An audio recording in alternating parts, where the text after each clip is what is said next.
Hello and welcome to The Appointment. I'm Pranjal Sharma. Joining me today for a conversation is Sanjay Kapoor. He's the MD of Genesis Colors, a leading luxury group in the country. Sanjay, thanks for being with us today. You've been a banker, you were an entrepreneur, and now you're one of the leading faces for luxury sector in India with your own brands and partnerships with global brands.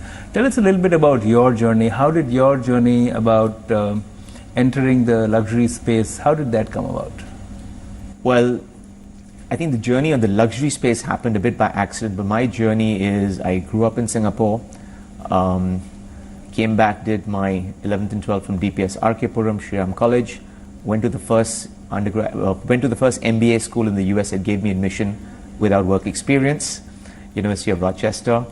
Then I worked with Citibank for a short while. I quit. I think I had two phases in business. In the 90s, as a young guy in my 20s, I basically sold ties and scarves all over the world. Great fun, traveled, had a great time, made no business plans. Got more specific down in this business in 2002. I co-founded Genesis Colors along with two partners who have since exited the business. We launched with Satya Paul in 2003. When I said launch, actually the brand has been around since 1985. Satya Paul's son Puneet was one of my co-founders. We relaunched the brand in 2003, did fashion shows, events all over the world, Madame Tussauds, the Cipriani, the works. Took Satya Paul to new heights in 2008, 2009. Tried our hand at other Indian designers, but I think it was too premature. In 2006, 2007, European luxury brands were eyeing India as the next big frontier after China. Correct. There was this huge euphoria. India is 5 years behind China, which of course was proved wrong. That we're more like 15, 20 years behind China. I still remember my first meeting with a brand called Kenzo, right, where I met the guy and he said, you know what, you would be in line, you'd be number 6 or number 7, you don't have the right credentials to run this business. We went ahead and eventually got the brand and then shut it down because it's too premature for India. But I think when we started this business in 2008, as in the global luxury business, I think in the first year, our rent was more than our sales. The Emporio Mall in Delhi and UB City Mall in Bangalore had just opened up. And 2008 is when the global meltdown happened, actually. That's true. That is a terrible time to launch anything. So it was a disaster, right? You had this swanky mall in the middle of the boondocks, which really wasn't populated enough at that moment. Of course, since then, it's evolved into a beautiful location. But that was tough times. You started a business without really the requisite business plans, but just with a gut that's the risk, and you take the plunge. But while now you represent big brands like Canali, but I want to talk to you a little bit about the creation of Satya Paul and how you took an existing brand which was established and gave it a completely new spin. How did that come about? Because it's difficult in India to create a brand for a luxury consumer which is based completely rooted in Indian ethos. So what kind of challenge was that? I think loads of challenges. The brand was created with a lot of passion. The brand was created with the ethos of color, abstract.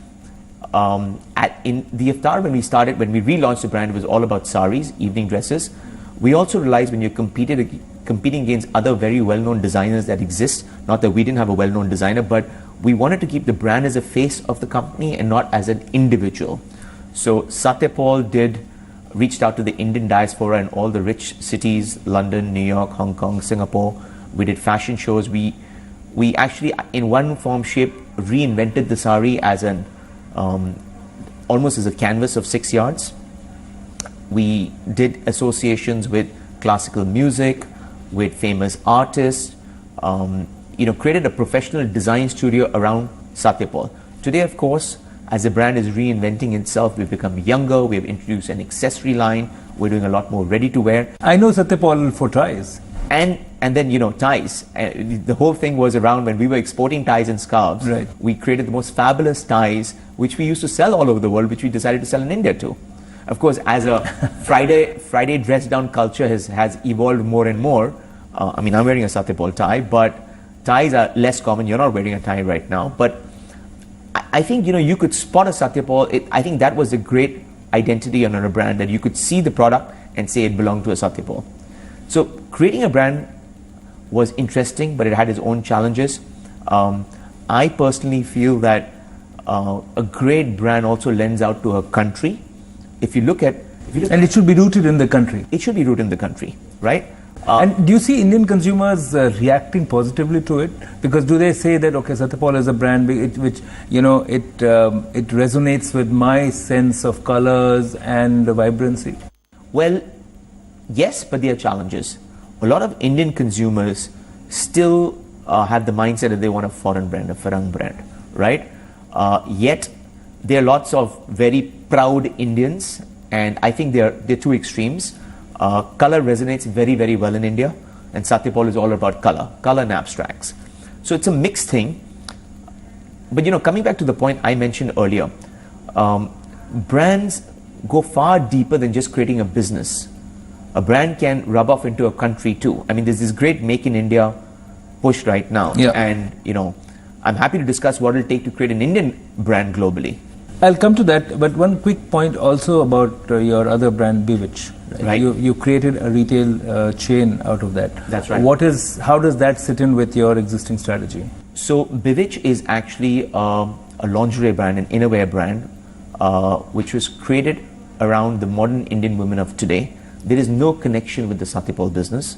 I mean, no connection with the Satya Paul brand. It's housed under the same. No, it's a separate brand. It's a separate brand. It's created for the modern young woman of today that wants design. Today, a lot of innerwear brands stand for functionality, but you also want design around it. So we're the edgy part of innerwear for women. Sanjay, tell us about the partnerships that you've developed to bring global brands in India. It's again been a very interesting journey. The market, as you said earlier, was not ripe, but it's maturing. Give us a sense of the slew of and the suite of brands that you manage in India. We represent a host of brands in India, either as joint ventures or exclusive distribution arrangements, including brands like Burberry, Armani, Michael Kors, Coach, Canali, Hugo Boss, Jimmy Choo, Bottega Veneta, etc., etc. There's a whole host of them. I think we represent 15 brands right now. It's been an interesting journey for us. And represent means that you have a distribution and marketing partnership with We them. are the exclusive India partners for all these brands. And do you also run retail stores out of them, or it's a different piece? We do run the retail stores on their behalf, that's correct. Okay, so how has been your experience in managing these brands? What has been the reception of these brands in India? Actually, extremely positive, I must say. Indians are very brand aware. They know about models of products, brands, what those brands stand for, really on a real-time basis. Our large challenge in India has actually been growing the width of number of stores we can have for these brands, which is really the infrastructure problem in India. Is that is access to the market and bringing it to more cities across the country, is that one of the big challenges? You're saying that visibility and knowledge of the brands is there, but taking it to the market is the big challenge. Absolutely, because there's no infrastructure that exists in India. For example, today our little research shows that for every dollar spent in India, 100 gets spent overseas. We could be off a little bit. I don't have scientific numbers to that. What that clearly shows is the demand. There's a certain segment of people, whether that segment is the top 30 or 50 million Indians, we don't know. There's a demand for these products. People understand them, they know what the brand stands for, and they want to consume those products. When you say not infrastructure, in the last few years we've seen very well organized retail infrastructure and chains coming up with the hyper malls and the high-end malls across across most of the cities across the country. Why don't you see that as a network for you to showcase your products? So Pranjal, one of the most important things for luxury brands is the adjacency and the quality of the malls. Right. I can count on my finger today, maybe there are 10 or 15 premium malls across India, across multiple cities, right? So our largest distribution for a brand would be, let's say, Burberry with 6 or 7 stores. Mm-hmm. That's not called real distribution. I mean, if you compare with China, where Zegna has 180 stores and Gucci would have 125 stores, I've lost count right now. What is a distribution for a country like India? Where are the malls? There's one Emporio Mall in Delhi, there's a Palladium Mall in Bombay, there's a UB City in Bangalore, and Quest in Calcutta. There's really nothing else beyond this. And is there a pipeline of these malls coming up? Very little. So what are we doing? We're actually saying there is a demand in the market. People are shopping. It's not that we have to go create that demand. The company's been growing, which means both in same-store sales growth and in overall growth, which means everything signifies that there's demand for there. And a lot of the demand is being met by an overseas purchase. I think that's bad for India. So what is the way out of this? Multiple things. You know, in many forums, I hear some of the foreigners say, bring down duties, bring down duties. We're not a proponent to bring down duties. I think the government needs to look at luxury and retail in a slightly more proactive way rather than say it's bad to be rich, which is the current government stand. They've imposed a tax on products above 2 lakhs and all sorts of identification. That's just moving the purchases from India to overseas. I think the government needs to realize that a luxury tourist customer also is good for the country. The Indian spending in India rather than overseas is good for the country. I mean, I can give you multiple examples of countries which have developed their luxury retail, or let's say high-end retail, to enhance tourism. Look at Singapore. I don't know what their current tourist intake is, but in India we're at 7 to 8 million of tourist intake in India. We've got so much going for us. Why would the government not consider improving infrastructure for retail among a host of other things? But why should this happen at a national level? Why can't it happen at a city level? For instance, why can't one city in India, why can't the business leaders like you in this space partner with one city and say, look, let us position this city as a luxury destination for Indian travelers. If Indian travelers can go to Dubai, they can probably go to that city. You can build a lot of other infrastructure. But the point is that you don't need the government. It can be done with private investment, with a little bit of support from the regional, policy ecosystem. It could be, but let's say we took Delhi as an example, which is a city with the maximum money, right? Right. Delhi's got lots of tourism around it. It's the richest city in some form, shape. Where is the land to create infrastructure? Right? If you go to a private developer, if I was a private developer, I'd rather buy a piece of land and construct residences. It's just so much more lucrative. Whereas the government needs to earmark certain locations like they've done in the past. The current malls that are existing are only because the government has specified that only retail malls can come in there.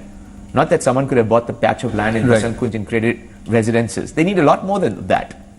So you see that again, my question is that, when you go to a policymaker, they will say, why should the government support luxury retail space? Shouldn't the market decide this? Why is it not that some of the larger retail partners, shouldn't they look at creating some of this? So I agree to the point that, create exclusive retail spaces and then it will happen. But until that happens, do you see online commerce or single brand retail chains working and helping that cause? I firmly believe everything that opens up the economy makes us all better, smarter, fitter. So opening up FDI, even though it may go against me, and e-commerce, in my opinion, is good for the economy. It sharpens our skills, improves our efficiencies, improves supply chain. All of that, in my opinion, is good. That's a personal opinion. However, to come back to your point about the infrastructure and whether the private sector can take it up, yes, it should take it up, and it should be a market-led demand. But in a situation to create a balanced city, I think you need the government also to step in. There's huge, vast tracts of land that the government owns. How soon is that going to come out to the market? Sanjay, the size of luxury market in India is vast and in some ways immeasurable. There are various figures going around. Why is that? I think just the definition of luxury and what all you put in it varies from survey to survey. I mean, I've heard surveys saying 11,000 crores and I've heard 30,000 crores, right? But the truth is it's growing rapidly. At least in our segment of the business, we've been seeing fairly significant growth in the last several years. So when you say significant growth, what is your estimate of the size of the market and the growth that you see in the next 5 years? So the size of the market for, let's say, products and not including services, my best guesstimate would be about 7,000 crores. I think we can see a growth of about 12 to 14% per year for the next 5 years. And is that also the growth that your company is seeing at Genesis Colours? Actually, at Genesis, we've had a good run in the last few years. We've been growing at an average CAGR of about 30%, which is a mixture of new stores and same-store sales growth. So that's, the growth is higher than what I'm talking about, the market growth, because we've also been adding new brands and new stores to the fold. Luxury market, as you mentioned earlier, is not welcomed by the policymakers. What is the argument that can be made to policymakers that they should help this market. How does it help the country? How does it help brand India? I think twofold. A, if you look at tourism itself, creating a vibrant retail luxury market would help a lot of the high-end tourism to come into India.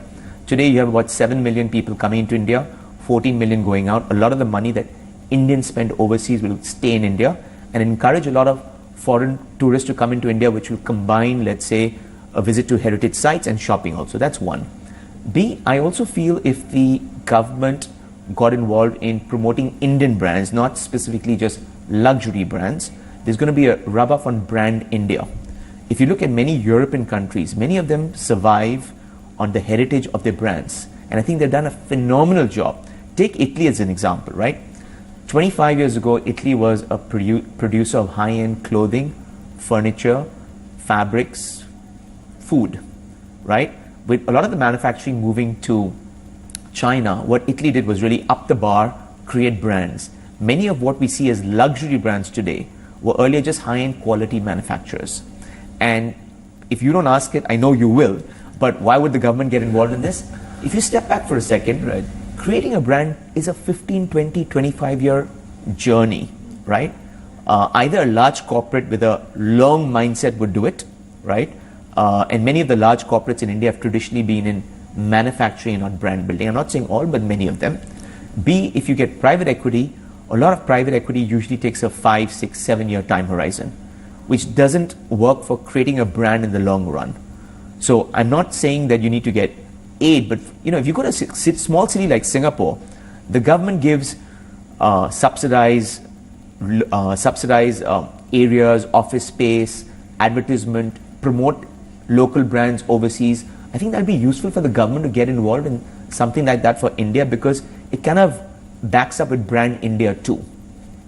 And you think that creating that would show India and reflect on India's image globally as a mature destination for FDI, for tourism, and everything which is related? Absolutely. I mean, reflecting a strong India would help FDI inflows, other manufacturing tie-ups, India's image in the world. It just improves.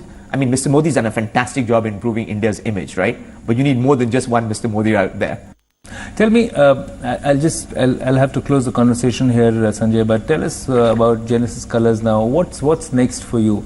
You have been in the clothing and accessories space for so many years. Are you looking at diversifying into new categories? Are you thinking of launching some of your own domestic brands and businesses? How do you see the group in the next 10 years? So actually multiple things. We have diversified outside fashion. We've gone into home also with Wilbur & Buck. So I think growth for us will come in multiple opportunities. Consistently adding brands which kind of fits well in our portfolio and complements our portfolio well. Adding new categories. We are launching a cosmetic line, an in-house cosmetic line, which I can't talk much about, but that's a completely new category, completely new brand. So I think growth for us is... That will be your own brand. That will be our own brand. So growth for us will come from a mixture of in-house brands that we develop in areas that we feel there's potential in growth, and adding new categories, and finally growing the existing brands with more distribution. Are there any parts of the broad luxury segment and sector which are underserved, where you think that either there is not enough demand, or there is demand but nobody is serving it? I guess there'll be pockets of that in many cases, right? Okay. In many cases they'll be met by, for example, they'll be met by unorganized players. For example, the jewelry business is a huge market. Correct. There's a huge demand, but it's really being serviced by many small mom and pop shops, right? How do you organize that? The global brands really haven't had a big They play haven't had here. a chance. Look at the watch business. It's still fragmented. In every city, you have many small watch dealers. So there are lots of opportunities that will come up as the business starts getting scale. Within that, what is driving growth? What are the sectors you see? What are the categories of products or services you see zooming ahead in this sector for the next few years? So just because we understand that space very well, I believe fashion will continue to grow very well. Okay. And that's also because there's a mindset change. If you step back, when a young girl would take her first job 10 years ago, she'd save 50% of it. Today, she's spending 110% of it, right? So there's a consumption pattern in India today, right? And I don't think that's going to stop. So for us, we're very bullish on fashion and accessories. Sanjay, thanks very much for joining us, and our best wishes for improved and solid growth. Thank you, Pranjal.